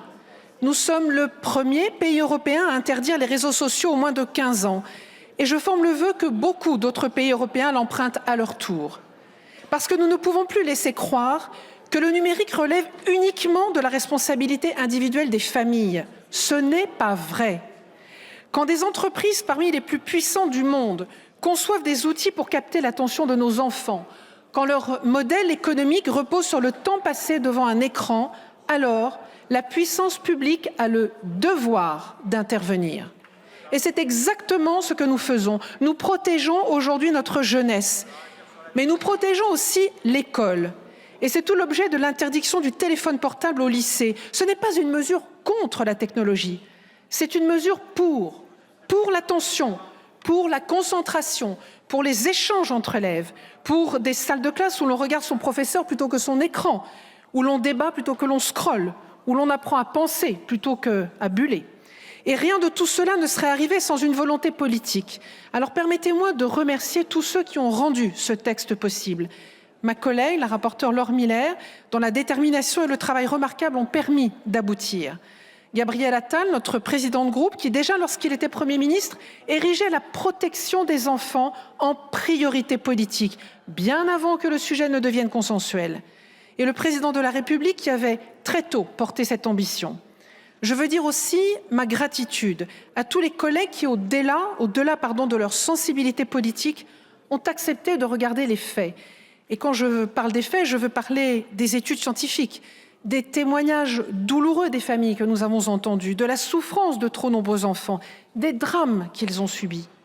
Bien sûr, nous savons que cette loi ne réglera pas tout. Nous savons qu'il faudra veiller à son application, qu'il faudra continuer à agir au niveau européen, qu'il faudra continuer à accompagner les parents. Mais aujourd'hui, nous faisons ce que la République doit toujours faire, protéger les plus faibles avant qu'il ne soit trop tard. Car nous devons refuser qu'un enfant soit une cible commerciale, ou pire encore, une donnée de consommation. Un enfant est un trésor. Un enfant est une promesse, un enfant est un avenir. Et aujourd'hui, notre Assemblée lui dit une chose très simple qui nous honore toutes et tous. Ta liberté vaut plus que leurs algorithmes. Je vous remercie. Merci, Madame la députée. Pour le groupe France Insoumise, Monsieur Saint-Martin.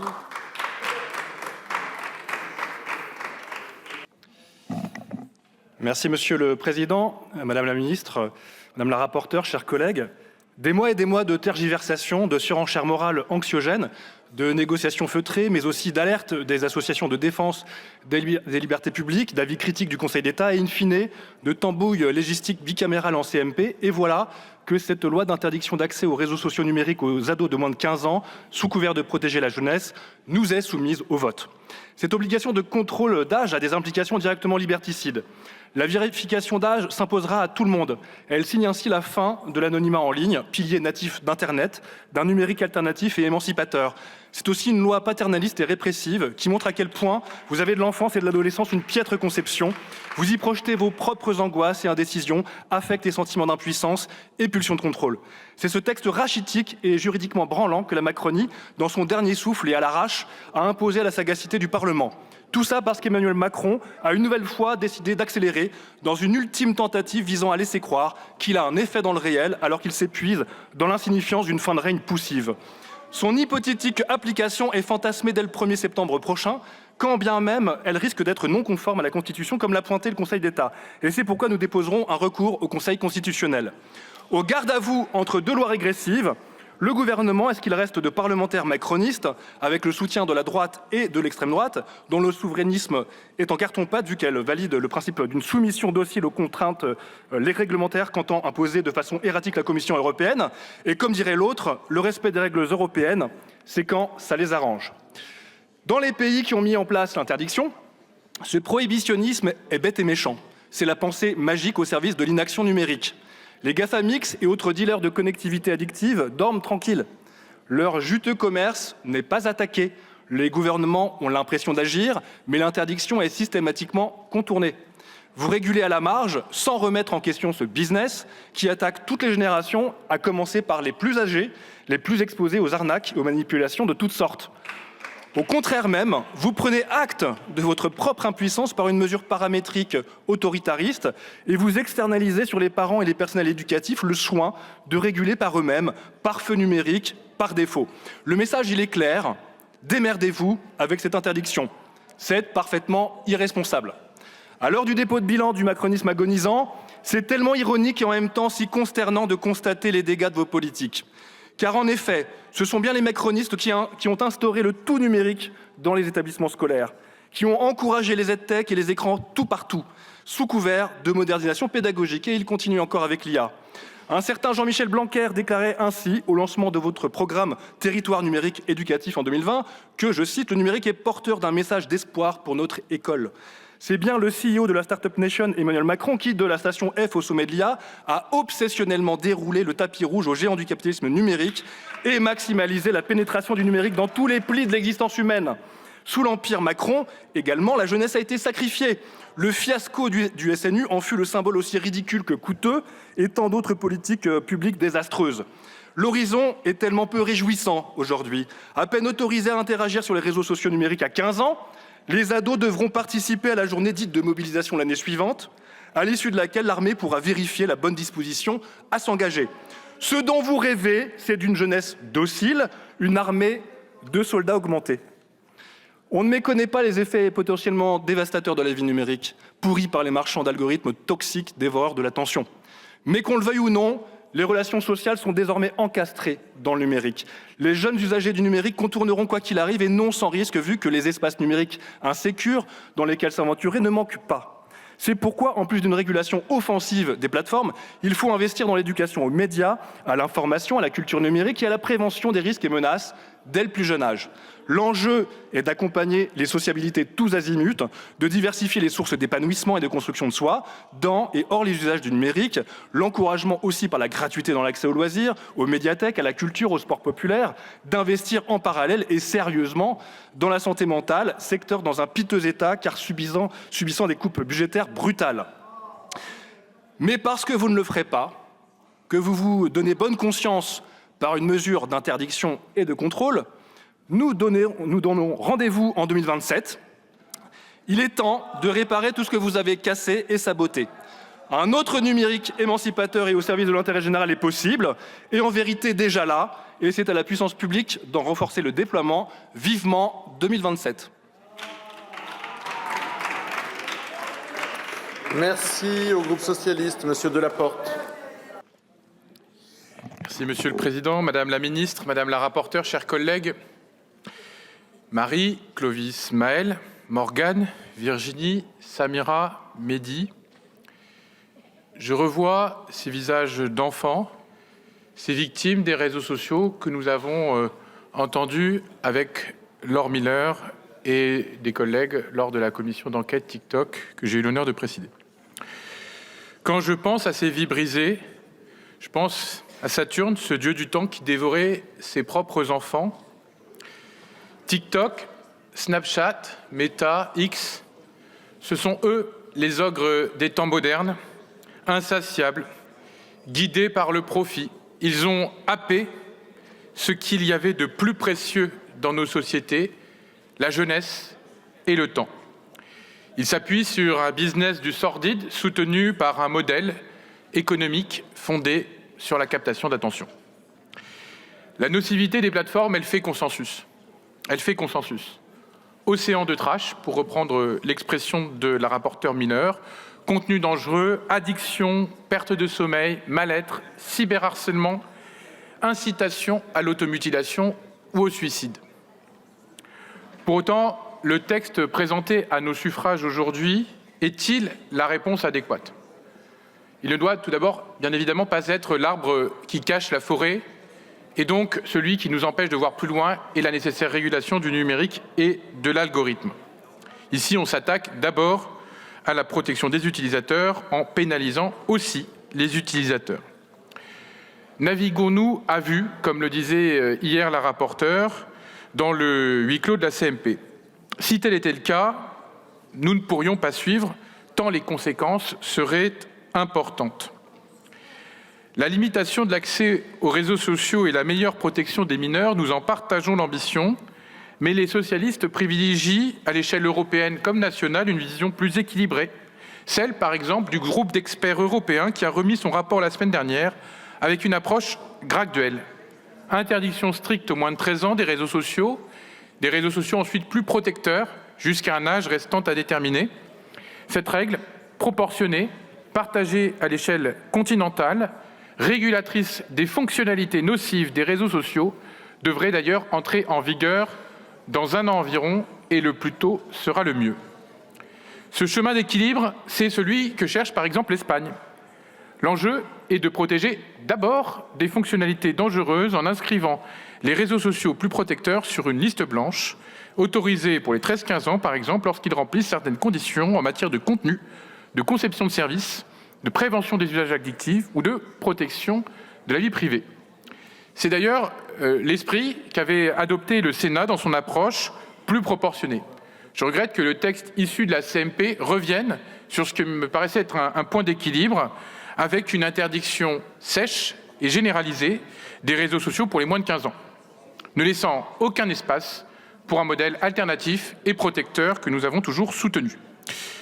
Alors vous me direz, il y a Wikipédia. Oui, mais vous avez quand même fait le choix de couper les réseaux sociaux, même ceux qui pourraient être protecteurs, aux plus jeunes, et nous connaissons tous la tentation de l'ailleurs à l'âge de l'adolescence. La principale réserve qui conduit le groupe à privilégier l'abstention et l'applicabilité de la mesure que nous votons.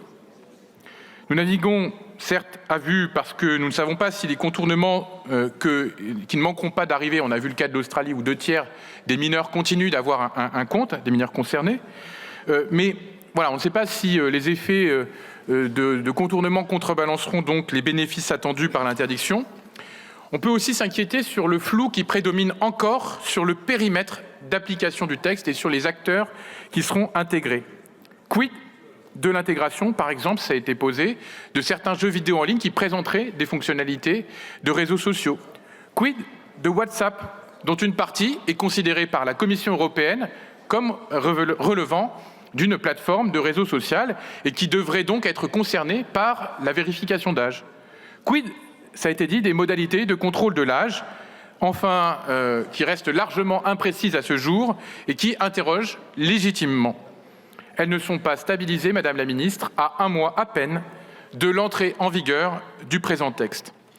Quelle garantie formelle de sécurité pouvez-vous d'ailleurs donner à nos concitoyennes et nos concitoyens, puisque des failles ont eu lieu, il a fallu à peine 2 minutes pour craquer l'application de la Commission européenne sur la vérification d'âge. Ces questions de protection des libertés fondamentales restent aujourd'hui en suspens. Tout semble donc un peu précipité, le risque est de mal faire, quitte à générer par la suite déception et défiance. C'est l'une des raisons pour lesquelles nous saisirons le Conseil constitutionnel si nous partageons néanmoins l'esprit du signal envoyé par cette loi. Merci. Pour le groupe Droite républicaine, Monsieur Duparay. Monsieur le Président, Madame la Ministre, Madame la rapporteure, Monsieur le Président de la Commission, chers collègues. Je tiens tout d'abord à saluer le travail de notre collègue rapporteur Laure Miller, qui a porté ce texte dans le prolongement de la commission d'enquête sur les effets psychologiques de TikTok sur les mineurs. Les réseaux sociaux sont un formidable lieu d'expression démocratique et de production d'idées. Ils concentrent une très grande diversité d'opinions, non soumises au filtre des médias traditionnels. Ils informent, créent des connexions et permettent de partager la vie réelle. Nous-mêmes, parlementaires, les employons pour faire valoir nos travaux et partager nos combats. Pour un citoyen qui dispose d'un esprit critique, d'une capacité d'analyse et de recul, ces plateformes peuvent être une source précieuse d'information et d'analyse. Pour un enfant en construction, au contraire, les réseaux sociaux isolent, éloignent du réel et altèrent les relations sociales. Ils ralentissent le développement intellectuel et fragilisent la santé mentale. Ils favorisent le développement de pratiques addictives et prolongent le harcèlement en dehors du temps scolaire. Ce ne sont pas là, mes chers collègues, des affirmations gratuites, c'est ce que le consensus scientifique décrit chaque jour plus précisément. Les chiffres qui documentent ces dégâts provoqués par l'usage des réseaux sociaux par notre jeunesse commandent une réponse forte, à la hauteur de l'impact délétère de ceux-ci pour nos adolescents. Nous sommes tous d'accord. Le vote d'aujourd'hui est surtout un signal fort. La loi autorise ou interdit, et quand elle interdit, par la voix des élus que nous sommes, l'interdiction doit être appliquée. Les parents et l'ensemble des éducateurs deviennent alors légitimes et responsables d'appliquer cet interdit à leurs enfants pour leur bien. Bien sûr, se borner à proclamer l'interdiction est insuffisant et il est entendu que celle-ci doit être adossée à un système de régulation qui ne sacrifie pas la protection des libertés individuelles sur l'autel de l'efficacité ou l'inverse. Voilà pourquoi, alors que beaucoup de voix s'élèvent pour dénoncer l'inefficience de la loi, il nous incombe de veiller à ce que celle-ci ne demeure pas une déclaration d'intention et que des mesures techniques soient mises en œuvre au niveau européen. C'est là notre différence avec certains collègues.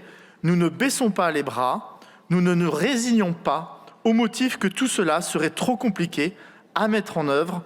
Au contraire, nous nous battons pour que cette promesse faite aux parents, cette protection pour nos enfants, soit concrétisée dans les faits.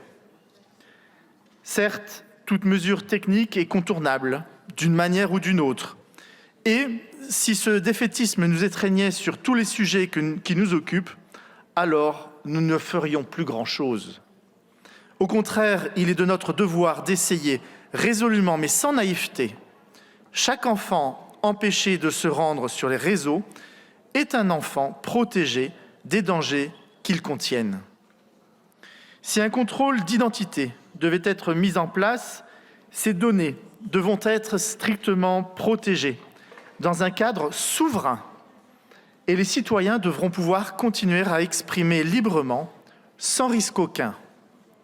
Pas de censure, pas de fichage, pas de flicage, pas de bâillon, pas de délit d'opinion.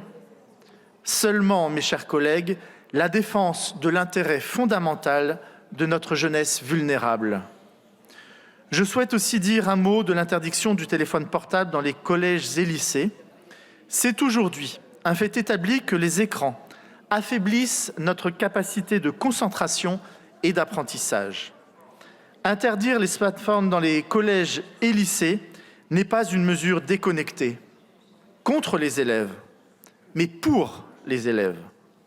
Il s'agit de les protéger, de leur offrir un peu de répit et leur permettre de se dédier pleinement à leurs études.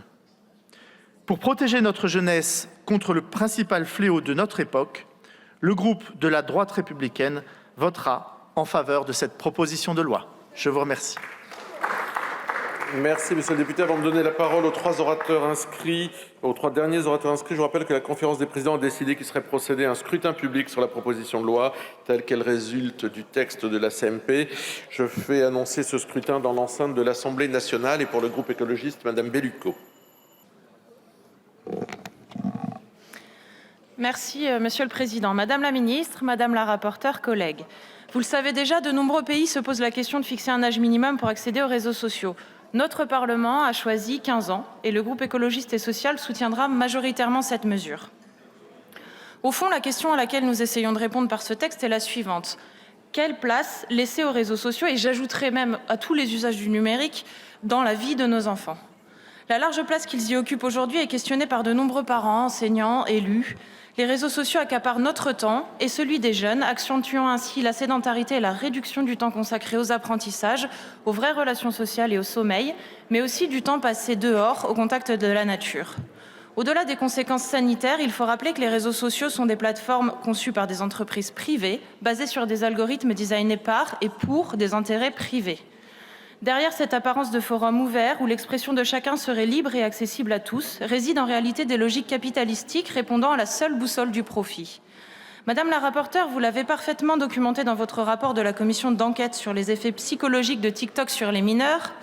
Vous avez mis en avant les nombreux effets délétères que produisent les logiques marchandes de la captation généralisée de notre attention et de celle des jeunes. Dépression, addiction, tentative de suicide, troubles du comportement alimentaire, dérives masculinistes.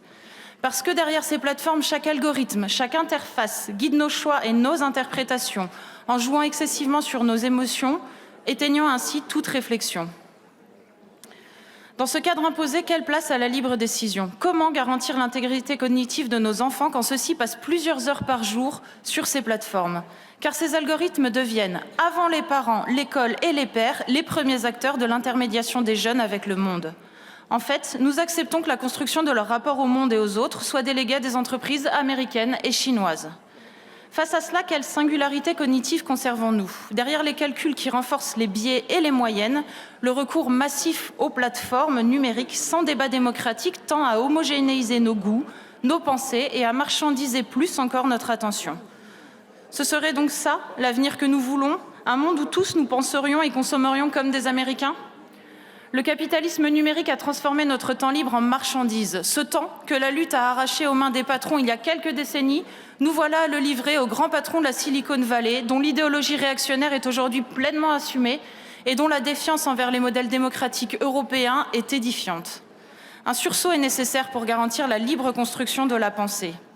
Au-delà de ce texte, nous devons nous demander comment notre nation peut garantir la protection de notre attention, protéger la liberté intérieure des citoyens et construire notre souveraineté cognitive. Cette proposition de loi tente de protéger les plus jeunes de cette prédation cognitive organisée et systématique. Et parce que cette interdiction est une demande des parents et peut servir d'aide éducative, je voterai pour avec une partie de mon groupe. Pour autant, je vous le dis, ce texte n'est pas une politique de jeunesse. Il est tout juste un premier pas. Si vous voulez vraiment protéger les enfants des écrans, sortez les écrans des écoles. Ne promouvez pas les jeux vidéo et le e-sport dans les pratiques pédagogiques de l'éducation nationale et laissez la possibilité aux familles d'échanger avec les équipes pédagogiques sans espace numérique de travail. Et pour une vraie politique de jeunesse, remettez les enfants au centre des décisions. Redonnez des moyens à l'école de la République plutôt que de la détruire. Accompagnez le périscolaire et toutes les associations et structures qui offrent aux enfants et aux jeunes la possibilité de se retrouver et de faire ensemble. Parce que les enfants ont besoin d'espace où se retrouver en dehors de leur famille, loin de la surveillance de leurs parents. Ne laissez pas mourir le secteur associatif. Donnez une vraie place à la parole des enfants en toutes circonstances. Bref, agissez. Et pour protéger vraiment les enfants des réseaux sociaux, il faudra aller plus loin. Madame la ministre, vous devez demander fermement à la Commission européenne d'appliquer les lignes directrices du DSA. Il faut sanctionner l'utilisation des dark patterns, des modèles addictifs. Il faut développer la prévention, il faut réguler les contenus. Nous le savons tous ici. Si cette interdiction des réseaux sociaux va être un vrai soulagement et une aide pour les parents, des enfants sauront la contourner. Il faut donc qu'ils soient eux aussi protégés, ainsi que tous les usagers plus âgés. Enfin, mon groupe demande des garanties sur le maintien de l'anonymat en ligne malgré la vérification d'âge. Et je vous le demande ici, Madame la Ministre, pouvez-vous nous apporter ces garanties? Et un dernier mot, parce que je suis écologiste, je ne peux m'empêcher de rappeler qu'une société entièrement basée sur le numérique est une société vulnérable et qui vit de la prédation inédite des ressources. Tous nos usages numériques sont possibles parce que des entreprises pillent les sous-sols des pays du Sud, attisant au passage les conflits locaux et détruisant les ressources naturelles nécessaires à la subsistance des populations locales. Et nous fermons les yeux sur ces crimes qui relèvent pourtant d'une forme de néocolonialisme. Ce texte, rien que parce qu'il réduira un tout petit peu les usages du numérique, est le bienvenu. Merci. Pour le groupe des démocrates, Monsieur Croisier.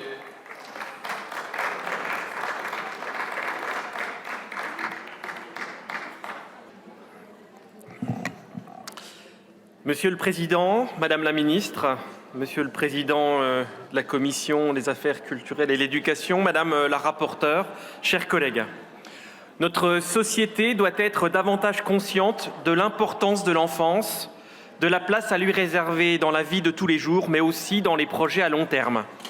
Ces mots sont ceux de Simone Veil, alors ministre des Affaires sociales, de la Santé et de la Ville. Ils résonnent avec une force particulière aujourd'hui dans cet hémicycle. L'enfance est le temps de la construction, de la découverte de soi, des autres et du monde. C'est l'âge de l'apprentissage, de l'émerveillement et d'une imagination sans limite. C'est aussi l'âge de la fragilité, de l'innocence. Chaque enfant porte en lui l'avenir de notre société. Protéger chacun d'eux, c'est la promesse d'un avenir meilleur pour chacun de nous. Pourtant, dans le même temps, nous acceptons collectivement que les enfants passent en moyenne 4 heures par jour devant un écran. 4 heures quotidiennes, durant lesquelles ils consultent des contenus récréatifs. 4 heures, durant lesquelles ils seront inévitablement confrontés à des contenus violents, addictifs ou anxiogènes. Nous connaissons désormais les conséquences de cette surexposition. Elle fragilise la santé mentale, nuit à la santé physique, appauvrit les relations sociales et éteint peu à peu l'imaginaire. Si nous voulons préserver nos enfants de cette brutalité et leur permettre de consacrer pleinement leur temps à apprendre, à grandir et à se construire, il est urgent d'assainir l'environnement numérique et de renforcer résolument la prévention des violences qui s'y déploient. À l'heure où la santé mentale des plus jeunes se dégrade, où l'intelligence artificielle bouleverse nos usages, où les contenus violents comme les fausses informations se diffusent à une vitesse inédite, une question s'impose. Quelle société voulons-nous construire? Cette proposition de loi apporte une première réponse. Le groupe démocrate votera ce texte parce qu'il faut avancer, parce qu'il va dans le bon sens, parce qu'il y a urgence à protéger nos enfants. En France, la majorité est fixée à 18 ans. C'est précisément parce que les législateurs reconnaissent qu'avant cet âge, les mineurs demeurent vulnérables et relèvent de la responsabilité de leurs parents. À 15 ans, les dangers du numérique ne disparaissent pas. À 15 ans, un adolescent n'est pas pleinement autonome. À 15 ans, un adolescent n'est pas réellement indépendant. Nous devons donc veiller à ce que ce seuil ne crée pas l'illusion d'une majorité numérique, ni celle d'une capacité de discernement pleinement acquise. Les enfants sont les premières victimes des dérives et des violences qui traversent l'espace numérique. Faire reposer l'essentiel de la réponse sur ces derniers ne saurait constituer une réponse suffisante. C'est une triple responsabilité que le groupe démocrate entend promouvoir. Celle des parents d'abord, qui doivent éduquer, exercer leur autorité et assumer pleinement leur rôle. Il est nécessaire de les informer et de les accompagner. Celle des géants du numérique, qui ne peuvent plus se soustraire à leurs devoirs.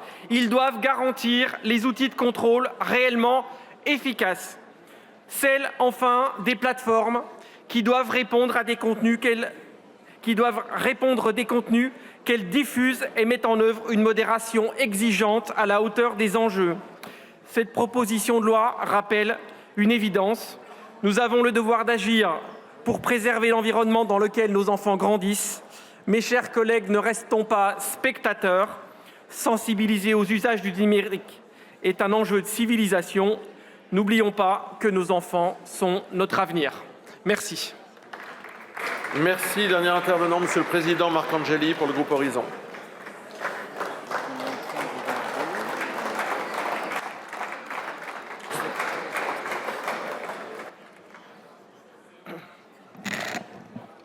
Monsieur le Président, Madame la Ministre, Monsieur le Président de la Commission, Madame la rapporteure, mes chers collègues, il y a 3 ans, je montais à cette tribune pour défendre une idée simple.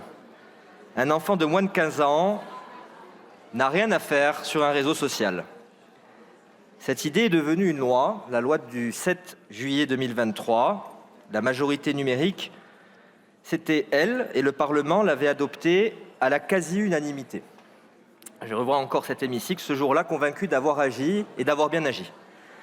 Nous savons tous que cette loi est malheureusement devenue rien, pas un décret d'application, pas une vérification d'âge, pas un compte fermé. Je crois pouvoir le dire, peut-être nos hémicycles avions eu raison trop tôt, et nous étions trop seuls. Une loi nationale qui prétend s'imposer sans l'Union européenne, à des plateformes mondialisées qui pèsent plus que plusieurs États réunis, c'était malheureusement impossible. Alors face à ce triste constat, pourquoi voter ce texte aujourd'hui? Parce qu'autour de nous, tout a changé et tout a conforté le principe que ce vote, il y a 3 ans, était un vote qui allait dans le bon sens. La société d'abord. En 3 ans, les pédopsychiatres, les enseignants, les parents, plus personne n'en doute. Les études se sont accumulées sur ce que ces applications font au sommeil, à l'attention, à l'image de soi, à l'image que nos adolescents ont d'eux, et singulièrement nos adolescentes. Notre propre commission d'enquête sur les effets psychologiques de TikTok sur les mineurs a dressé un bilan accablant. Ce constat n'appartient plus à un camp. Il n'y a pas dans cet hémicycle un seul collègue, je le pense sincèrement en dépit des discours, qui pense que TikTok à 11 ans, c'est une chance. Le monde lui aussi a changé. L'Australie a franchi le pas, d'autres démocraties s'y préparent, et l'Europe, enfin, bouge. La Commission a reconnu le droit des États à fixer un âge minimum. Elle expérimente une application de vérification de l'âge. et un texte européen est annoncé. Je connais votre combat, Madame la Ministre, pour faire avancer ce sujet au niveau de l'Union européenne. Je veux également saluer le travail de nos rapporteurs, Laure Miller et Catherine Morin-Desailly, car l'accord trouvé lundi a fait le choix de la clarté, en retenant la règle que chaque famille peut comprendre et s'approprier. Avant 15 ans, pas de réseaux sociaux. Une règle, la même pour tous, dès le 1er septembre et dans 4 mois pour les comptes déjà ouverts. Et parce que la protection doit être encore plus importante dans nos écoles, les téléphones seront désormais interdits à l'école et au lycée. Mes chers collègues, je voudrais enfin m'arrêter sur ce que nous faisons exactement en votant ce texte. Nous fixons un âge. C'est une chose que la République sait faire depuis longtemps. Elle a fixé pour conduire, pour acheter de l'alcool et du tabac, pour entrer dans un casino, pour travailler, pour se marier, pour consentir. Elle l'a fait parce qu'elle sait une chose que nous devrions nous répéter plus souvent. La liberté d'un enfant n'est pas menacée par la règle, elle est menacée par ceux qui ont intérêt à ce qu'il n'y en ait aucune. Aujourd'hui, un enfant est protégé à proportion de la vigilance de ses parents, du temps dont il dispose, de ce qu'ils savent de ces applications, et les enfants aujourd'hui les plus exposés sont ceux dont les familles sont les moins armées. Et par cette loi, les parents, les enseignants, les éducateurs auront enfin la République à leur côté. Et puis il y a ceux qui voteront contre. J'avoue ne pas comprendre. Voilà des collègues, comme je l'ai dit tout à l'heure, qui dénoncent chaque semaine la puissance des multinationales, l'emprise du capitalisme numérique, l'exploitation de nos données, de notre attention. Ils ont sur ce diagnostic bien des raisons d'ailleurs d'être entendus. Mais lorsque vient enfin le moment de voter une loi qui oppose à ces entreprises une interdiction ferme, ils ne sont plus là. Cette posture est pour moi assez incompréhensible. Mes chers collègues, nous avons laissé entrer dans la chambre de nos enfants, sans le savoir, les machines les plus efficaces jamais conçues pour retenir un être humain devant un écran. Il aura fallu 15 ans pour le comprendre, 3 ans pour l'écrire dans la loi, et il faudra peut-être encore plus pour l'imposer tout à fait. C'est long, mais c'est le temps des démocraties. Le groupe Horizon Indépendant votera donc ce texte avec fierté, avec la conviction que nous ouvrons un chemin dont nous ne voyons pas encore le terme, mais au bout duquel nous aurons reconquis le bien le plus précieux que ces plateformes nous dérobent chaque jour, notre attention, c'est-à-dire notre liberté de choisir à quoi et à qui nous consacrons le temps si court de nos existences. Je vous remercie. Merci, Monsieur le Président. La discussion générale est close. Je mets aux voix la proposition de loi telle qu'elle est issue de la commission mixte paritaire. C'est un scrutin public qui nous appelle. Je vous laisse regagner vos pupitres. Le scrutin est ouvert. Le scrutin est clos. Votant 426, exprimé 360, majorité 181 pour 279 contre 81. L'Assemblée nationale a adopté.